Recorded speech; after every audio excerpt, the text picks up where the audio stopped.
मी एक खास प्रकारची रेमेडी फक्त एका महिन्यासाठी माझ्या केसांवरती वापरून बघितली आणि त्यानंतर माझी कोंड्याची समस्या पूर्णपणे बंद झाली आणि केस गळती देखील हळूहळू कमी होण्यासाठी मदत झाली. सोबतच माझे केस अगदी झपाट्याने वाढण्यासाठी देखील सुरुवात झाली. आणि व्हिडिओमध्ये तुम्ही माझे केस बघू शकता, किती जास्त सिल्की, स्मूथ आणि शायनी आहेत. आणि जर तुम्हाला देखील असेच केस हवे असतील तर मी सांगितलेली ही रेमेडी तुम्ही फक्त एका महिन्यासाठी तुमच्या देखील केसांवरती नक्की ट्राय करून बघा. तुम्हाला देखील तुमच्या केसांवरती 100% रिझल्ट भेटतील.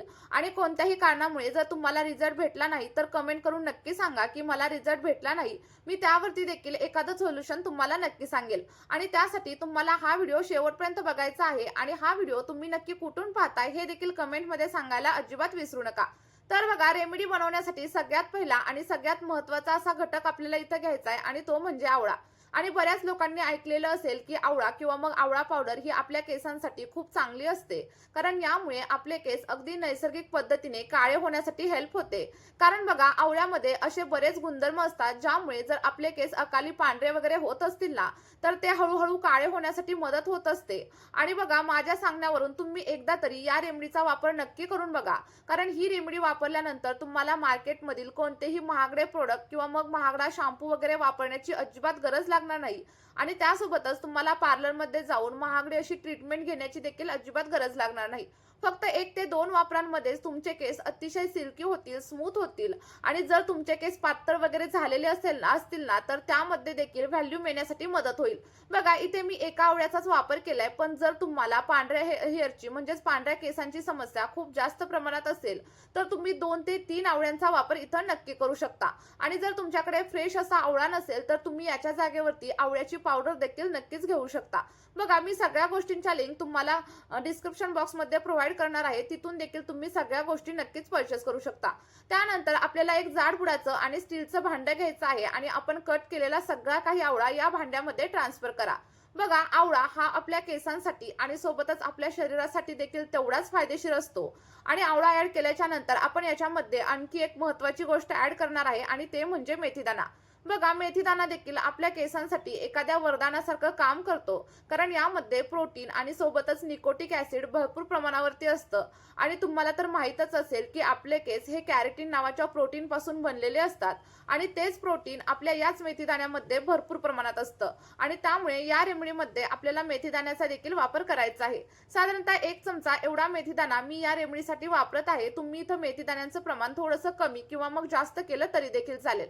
आता दोन्ही गोष्टी ऍड केल्याच्या नंतर सगळ्यात शेवटी आपल्याला इथं अतिशय महत्त्वाची अशी गोष्ट ऍड करायची आहे आणि ती म्हणजे कडुलिंबाची पावडर. जर तुमच्याकडे फ्रेश अशी कडुलिंबाची पानं असतील तर तुम्ही त्याचा वापर नक्की करा. पण माझ्याकडे फ्रेश कडुलिंबाची पानं आज अवेलेबल नव्हती, त्यामुळे मी त्याच्याऐवजी कडुलिंबाच्या पावडरचा वापर इथं करणार आहे. आणि ही पावडर तुम्हाला ऑनलाईन अगदी नक्की भेटून जाईल. मी तुम्हाला लिंक प्रोव्हाइड करते, तुम्ही नक्की परचेस करा. बघा, साधारणतः 1 चमचा एवढी कडुलिंबाची पावडर आपल्याला याच्यामध्ये ऍड करायची आहे. आणि कडुलिंबामध्ये अँटी फंगल आणि अँटीबॅक्टेरियल प्रॉपर्टीज असतात, त्यामुळे आपल्या केसांमधील कोंडा कमी होण्यासाठी मदत होते. आणि जर तुमच्या स्कॅल्पमध्ये कोणत्याही प्रकारची इचिंग होत असेल किंवा मग तुम्हाला इन्फेक्शन वगैरे झालेलं असेल ना तर ते सगळं काही कमी होण्यासाठी कडुलिंबाची पावडर किंवा मग कडुलिंबाची पानं आपल्याला हेल्प करत असतात. बघा, इथे साधारणतः 1 चमचा एवढी कडुलिंबाची पावडर मी या रेमेडीसाठी वापरलेली आहे. आणि त्यानंतर सगळ्यात शेवटी आपल्याला याच्यामध्ये 1 ग्लास एवढं फिल्टर केलेलं पाणी ऍड करायचे. आणि जर तुमच्याकडे फिल्टर केलेलं पाणी नसेल तर तुम्ही त्याच्याऐवजी तुम्ही पिण्यासाठी जे पाणी वापरत असाल त्या पाण्याचा वापर केला तरी देखील चालेल. फक्त इथं एकच गोष्ट लक्षात ठेवायची, तुम्हाला जास्त खाऱ्या पाण्याचा किंवा मग बोरच्या पाण्याचा वापर वगैरे अजिबात करायचा नाहीये. व्यवस्थित असं मिक्स करून घ्या आणि मिक्स झाल्याच्या नंतर हेच पाणी आपल्याला गॅसवरती ठेवायचं आहे आणि अगदी मीडियम फ्लेमवरती किंवा मग लो फ्लेमवरती व्यवस्थित असं बॉईल करायचंय. आता तुम्हाला इथं एक प्रश्न पडला असेल की हे पाणी नक्की किती वेळासाठी बॉईल करायचं. बघा, मी सगळं काही व्हिडिओमध्ये पुढे तुम्हाला सांगणार आहे, त्यामुळे तुम्ही व्हिडिओ स्किप वगैरे अजिबात करू नका. आणि तुम्हाला एक छोटीशी विनंती आहे, जर तुम्ही आपल्या चॅनलवरती पहिल्यांदाच व्हिजिट करत असाल तर चॅनलला सबस्क्राईब करा. आणि त्यासोबतच आपला हा व्हिडिओ तुम्ही नक्की कुठून पाहताय हे कमेंटमध्ये सांगायला अजिबात विसरू नका, जेणेकरून मला देखील समजेल की माझे व्हिडिओ नक्की कुठपर्यंत हेल्प करत आहेत. बघा, आता हे पाणी आपल्याला साधारणतः 10 मिनिटांसाठी किंवा मग 15 मिनिटांसाठी लो फ्लेमवरती व्यवस्थित असं बॉईल करून घ्यायचं आहे, जेणेकरून यामधील मेथीदाणा आणि सोबतच आपण जे काही घटक ऍड केलेत ते व्यवस्थित असे शिजले जातील आणि त्यामधील जी काही पोषक घटक आहेत ते देखील आपल्या पाण्यामध्ये उतरायला सुरुवात होईल. इथे तुम्ही बघू शकता अगदी 5 ते 6 मिनिटं झालेली आहेत आणि आपलं सगळं काही पाणी व्यवस्थित असं बॉईल झाले. आणि आपल्या या रेमेडीची सगळ्यात खास गोष्ट म्हणजे आपली ही रेमेडी पूर्णपणे नैसर्गिक आहे. याचे कोणतेही साइड इफेक्ट आपल्या केसांवरती अजिबात होत नाहीत. कारण आपण यामध्ये कोणत्याही प्रकारच्या केमिकलचा वगैरे वापर अजिबात केलेला नाहीये. त्यामुळे तुम्ही ही रेमेडी अगदी लहान मुलांसाठी देखील नक्कीच वापरू शकता.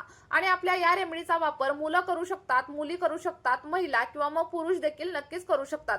कारण याचे कोणतेच साइड इफेक्ट आपल्या केसांवरती होत नाहीत. बघा इथे साधारणतः 10 ते 12 मिनिटं झालेली आहेत आणि आपलं पाणी अगदी व्यवस्थित असं बॉईल देखील झालेलं आहे. तर त्यानंतर आपल्याला गॅसची फ्लेम बंद करायची आहे आणि आपलं सगळं काही सिरम थंड होण्यासाठी ठेवायचं आहे. बघा साधारणतः 10 ते 12 मिनिटं तुम्हाला हे सगळं काही पाणी व्यवस्थित असं थंड करून घ्यायचं आहे. आणि पूर्णपणे थंड झाल्यानंतर एखाद्या कॉटनच्या कापडाच्या साहाय्याने किंवा मग एखाद्या गाळणीच्या साहाय्याने व्यवस्थित असं गाळून घ्या. बघा हे सिरम मी थोडंसं गरम असतानाच गाळून घेतेय. पण हे केसांवरती अप्लाय करताना मी याला पूर्णपणे थंड करणार आणि त्यानंतरच माझ्या केसांवरती अप्लाय करायला सुरुवात करणार. कारण बघा मी कधीही गरम गोष्टींचा वापर माझ्या केसांवरती अजिबात करत नाही.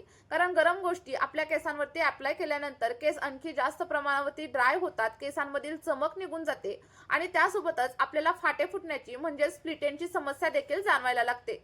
त्यामुळे एक गोष्ट लक्षात ठेवायची, गरम असताना कोणतीच गोष्ट केसांवरती अप्लाय करायची नाही. आणि तुम्ही बघू शकता आपलं 100% आयुर्वेदिक असं सिरम इथं रेडी झाले.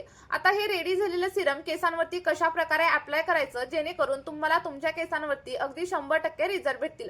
तर सगळी काही पद्धत मी व्हिडिओमध्ये तुम्हाला सांगणार आहे. त्यामुळे तुम्ही व्हिडिओ स्किप वगैरे करू नका, तर शेवटपर्यंत नक्की बघा.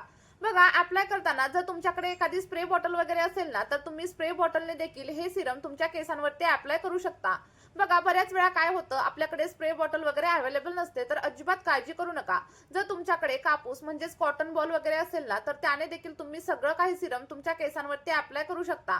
आणि जरी तसं करायचं नसेल तर एखाद्या ड्रॉपरच्या वगैरे साह्याने देखील तुम्ही सिरम केसांवरती अप्लाय करू शकता. कशाही प्रकारे अप्लाय करा, पण अगदी व्यवस्थित अप्लाय करा. आणि अप्लाय केल्याच्या नंतर अगदी 2 मिनिटांसाठी तुम्हाला हलक्या हाताने तुमच्या स्कॅल्पवरती व्यवस्थित असं मसाज करायचं आहे. बघा कारण जेव्हा आपण केसांवरती मसाज करतो तेव्हा सिरम आपल्या केसांच्या मुळांपर्यंत जातं आणि केसांची मुळं अगदी घट्ट होण्यासाठी मदत होते. आणि जेव्हा केसांची मुळं घट्ट होतात तेव्हा केस गळती आपोआपच कमी होते आणि केस वाढण्यासाठी मदत होते. बघा ही झाली आपली पहिली पद्धत.